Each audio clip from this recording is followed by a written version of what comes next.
sa mga office work na kailangan namin at gawin yung mga meetings na kailangan ko gawin sa trabaho ko dyan sa Office of the Vice President. Alright. Ma'am, pasensya na ha. I hate to ask this pero may panawagan po ang palasyo na as Vice President, though they understand you as a doctor, a lawyer, pero bilang Vice President daw po, kayo rin ho ay meron din daw tungkulin sa mamamayang Pilipino. Kaya ang panawagan nila, ma'am, is umuwi ka na rin daw dapat dito para magampanan niyo po ang kanyang tungkulin. Ay, inyong tungkulin rather. Right, opo. I perfectly understand that. In fact, hindi ko naman din gusto talaga na mag-stay dito, no? Dahil ang mga anak ko, ang pamilya ko ay nandyan sa Pilipinas at ang trabaho ko ay nandyan sa Pilipinas. Pero as Vice President, may duty din ako sa isang kababayan natin, isang Filipino citizen who is held against his will dito sa ICC Detention Center. So, huwag na natin isipin na tatay ko siya. Isipin na lang natin na Vice President ako at gumagawa ako ng paraan kung paano maibalik natin ang isang Filipino citizen sa ating bayan. At hindi ko nakakalimutan ang aking trabaho dyan sa Office of the Vice President. Araw-araw kami nag-uusap ng aking mga kasamahan. Iilan na lang naman po ang naiwan na projects dahil approximately 700 million yung budget namin dyan. At yung projects namin, karamihan ay magdidepende sa end of school year ng mga kabataan dahil nakatutok kami sa advokasya namin sa edukasyon. So ang preparations namin ay before magbukas ang bagong school year sa mga GIDA areas ng mga public schools natin. So, yes, multitasking ako. Nandito ako as Vice President, ginagawa ng paraan paano maibalik ang ating dating Pangulo sa ating bayan. Nagtatrabaho ako through our satellite offices, through our central office of the Vice President. Tuloy-tuloy ang serbisyo namin para sa bayan. At yes, wala po akong balak na tumira dito sa Netherlands. Hindi ko po gusto tumagal dito. Madami akong kailangan na sikasuhin. Trabaho dito, trabaho dyan sa Pilipinas. At alam ko kung paano magbalanse ng trabaho dahil mas mahirap pa ang trabaho ng isang mayor sa sobrang dami ng issues and concerns ng isang lugar. So, marunong na ako bumalanse. Alright, maraming salamat po, VP. Okay, next question, Fred Mendoza, Manila Times. Ma'am, good afternoon po, ma'am. Do you hear me po, ma'am? Yes, I can hear you, Yes, Red. ma'am. Yes, ma'am. 3 questions. Sabay-sabay ko na ito po, ma'am. Ma'am, may estimated date po ba kayo na uuwi kayo sa Pilipinas? Number 2, how much po magastusin ng pamilya ninyo sa legal defense ni former President Duterte? Number 3, are you going to join na po ba the rallies of the PDP laban coming forward pag bumalik po kayo sa Pilipinas? Yun lang po, ma'am. Unang-una, hindi ko pa, meron akong return ticket dahil sa April yon. Dahil kailangan kasi required siya bago ka makaalis ay meron kang return ticket. So meron akong return ticket sa April. Hindi ko alam kung hanggang kailan ako dito, sa totoo lang, dahil hindi pa nabuo yung legal team ni dating Pangulong Rodrigo Duterte.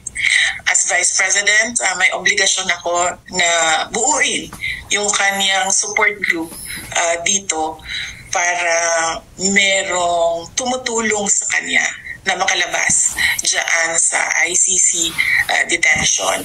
Pangalawa, magkano ang gastos ng pamilya namin sa kaso ni Pangulong Rodrigo Duterte sa ICC?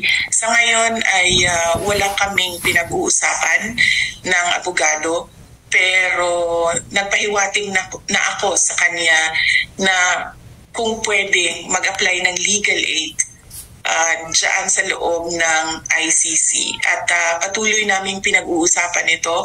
Kahapon may meeting kami, hindi namin na take up ang topic ng budget. Pero alam niya dahil noong isang araw ay sinabihan ko na siya na malaki ang posibilidad na mag-apply kami ng legal aid at hindi ito privately funded case. Ang pangatlo is kung sasali ba ako sa kampanya ng PDP, senator candidates at sa mga guest candidates nila.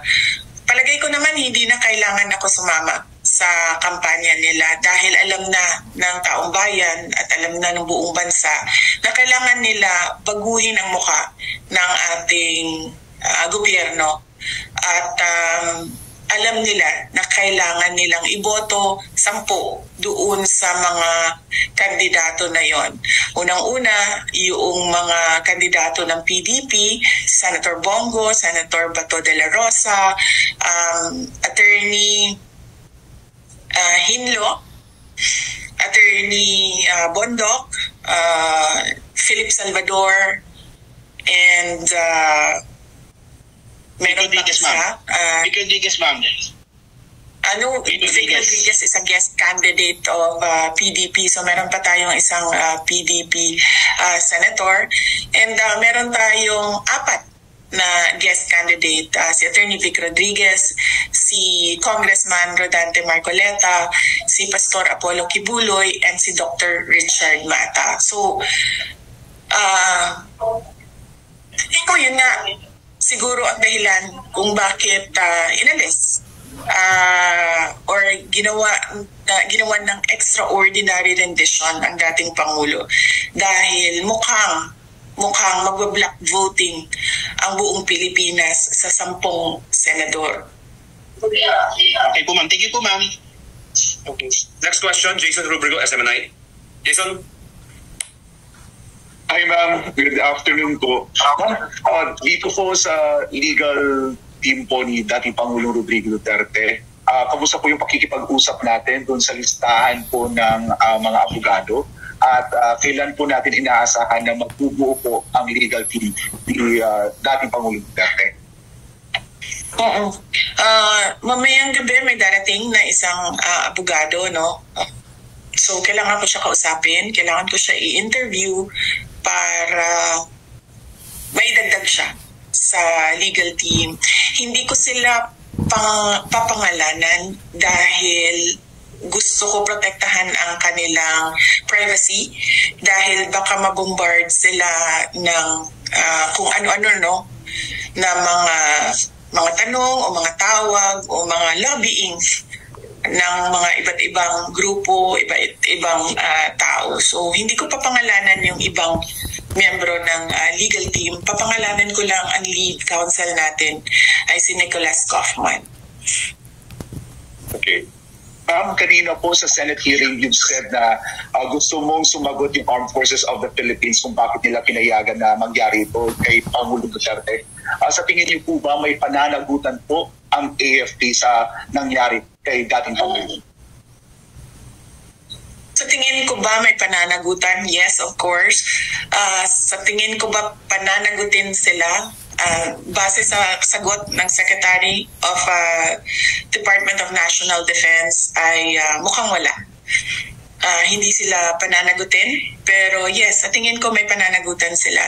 Dahil ang military, ang